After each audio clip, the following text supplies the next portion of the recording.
And wouldn't you know it, on Super Bowl week in Arizona, Kevin Durant is coming to town. The Brooklyn Nets are trading Durant to the Phoenix Suns in a massive blockbuster deal. Wow. First of all, if you're a Brooklyn Nets fan, this is a flat-out disaster. This combination with Kevin Durant and Kyrie Irving was supposed to win multiple championships. They won one playoff series. That's on the screen. That's the anatomy of a fiasco. The Brooklyn Nets are absolutely worthless once again.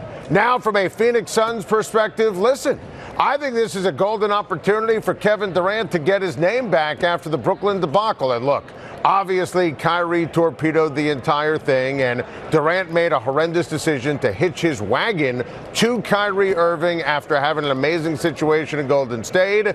But I think with Booker, with Ayton, with Paul, with Monty Williams, this team needed someone with Kevin Durant's DNA. And look, they obviously a couple years ago were up 2-0 against Milwaukee and blew it in the NBA Finals.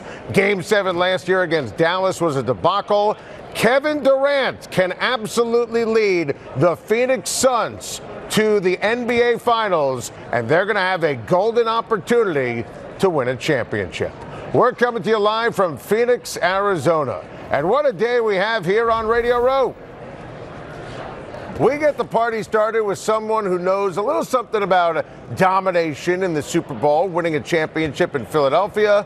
Arizona Cardinals tight end, my guy, Zach Ertz. It's good to see you. You as well, man. Good to see you. It's great to have you on the show. And first and foremost, if you were a Cardinals fan this year, probably a lot of sleepless nights. Yeah. How's that as a perfect segue? So, all-encompassing here, what the hell happened? Yeah, it's tough here. It's tough to blame one thing when you have such high expectations. Injuries played obviously a big part. I missed 7 games. Kyler missed 6 games, 7 games. D-Hop missed the first 6 games. Yeah. So we never really had our full crew together, which was tough because we were always kind of just piecing guys in here and there. And then obviously it's not an excuse because everyone's dealing with injuries. But at the same time, I feel like we were close in a lot of games. We lost a lot of one-score games where we just didn't find a way to finish. And in this league, even though we were 4-13 or whatever it was, 5-12, it doesn't take that long to get things right. Because with the draft, if you're able to bring some free agents in, then you're able to establish a culture. It's not this 6-7 year process. You don't have time in the NFL to have some elongated path, I would say, to success. So we're looking forward to the future. We got to get healthy, and yeah. You were in Philadelphia when Jalen Hurts was drafted. Yeah. What have you seen in terms of his growth and development where he is now, an MVP caliber quarterback? He's become a star. Did you envision him becoming this kind of quarterback? I wouldn't say I foresaw him being at this level this quickly, but I will say the kid, Jalen, he's 24 years old. He's not a kid. He works harder than pretty much anyone I've been around, especially at that position. The work he puts in, I would say the attention to detail is second to none.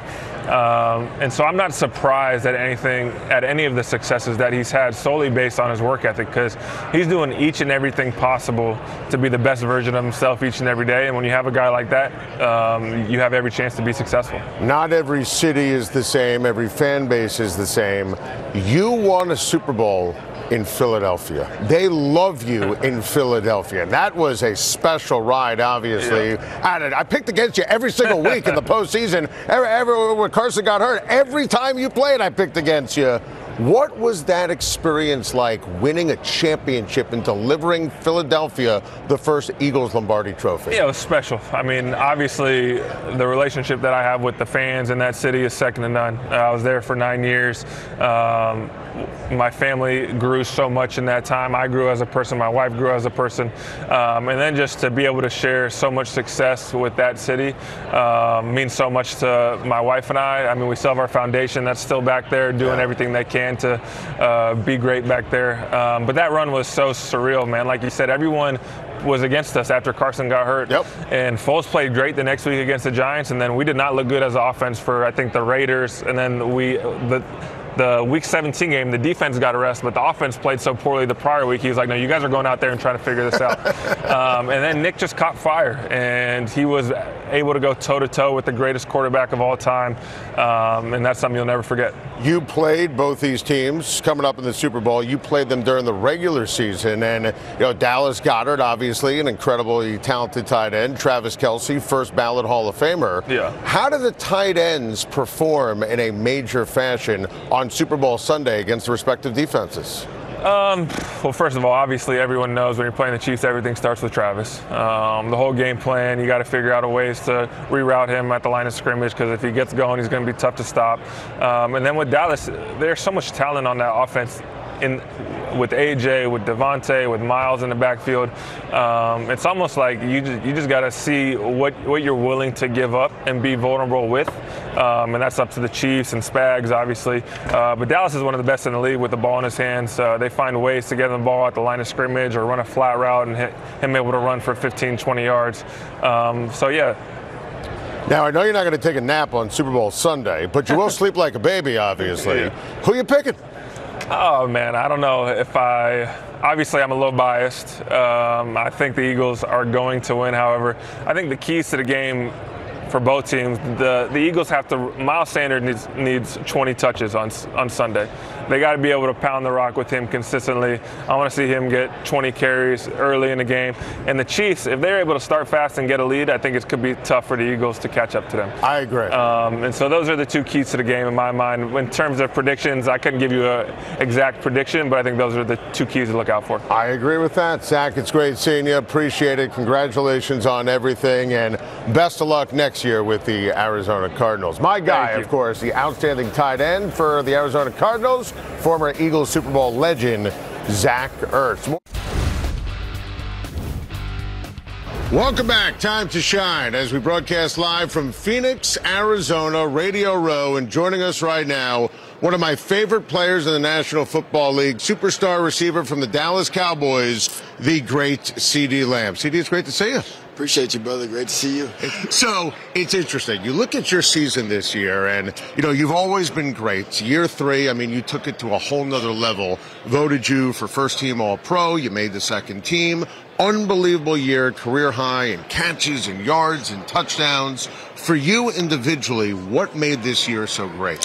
It was personal, just as it is every year. But I feel like there's a lot of questions on my ability to step up. It was a lot of questions about my ability to play, And granted, I made it through the whole season, no injury. There every step of the way, the good, the bad, and the indifferent, and, my ability to lead at a young age. And I feel like all that came it answered all these questions in my play. And very grateful for each and every opportunity. I'm fascinated by this. Where were the questions? Because I've always viewed you as an upper echelon star. Do you feel like you weren't getting enough credit in the court of public opinion?